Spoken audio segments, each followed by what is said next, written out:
used to think that climate change is something not, is for the first world. It will not reach us. We don't have hurricanes. We don't have most of these big problems. But right now, climate change is really at our doorsteps. We are feeling it. We know it. The people in the grassroots, they feel it, but they might not know that this is a climate change. They may think that that's a witchcraft, I don't know what's happening, we are being invaded, but it's happening. The rainy seasons are changing. The farmers, if we don't have good meteorological facilities for them and information, they're not able even to plant, because they say our ancestors, we used to plant at this season, the rain used to come at this season. It's not anymore. We have problem of floods. We have problems also of desertification. And in my country, South Sudan, we had 3 states out of 10 states and 3 administrative areas fully flooded. We have 1 state which was 90% flooded. Livestock died. Some people died. And with the poor infrastructure, we are a country of 11 years old. We are not different from other African countries, but you see we have been devastated by war, and now also the rains, the desertification. It also affects the food security, because the lands which they cultivate, they are now flooded, they don't have land areas, and also it's really making them even, to increase the number of the climate immigrants. Climate migration now is another problem also. People migrate from their own places to better places, which also lead to conflict, because our people are cattle keepers, they move with their cattle. Sometimes this can also result in conflict. Me as an animal nutritionist, an expert in animal nutrition and livestock, it also spread diseases.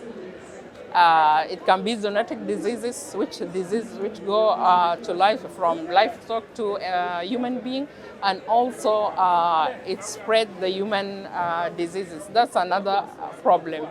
At the level of ESC, we are trying all our efforts to bring the ESC climate change bill. In 2019, I moved a motion so that the Assembly fast-tracked and the community fast-tracked the enactment of the ESC climate change bill. Until now, because of COVID-19 and many other factors, the bill is not there, but also we are pushing. At the level of the Assembly, we have climate change caucus, which are pushing for issues of climate change. I've been the chair of the subcommittee of climate change in EALA 4, and we are still pushing. The community has enacted a bill in 2015. The bill was the ESC Disaster Risk Reduction and Management, and it was enacted in 2015, and it was to curb the negative effect of the human activities and the hazard. And one of them is climate change, of course. Climate change is made of our activities. So for me, loss and damage is very important for my country and for the East African countries. We don't contribute to the green gas emission. Our contribution is 3%, which is really very negligible, but also we are made to pay. What pains me as a people representative, we are made to be the greenhouses. We are made not even to industrialize our countries, so that other people can promote their industry by even selling out our carbon credit space, which I'm skeptical about it. But also we have to be strategic. We have to use it wisely, because I think also not involving the governments, not involving the parliamentarians in this negotiation for the carbon credits is very dangerous to our countries.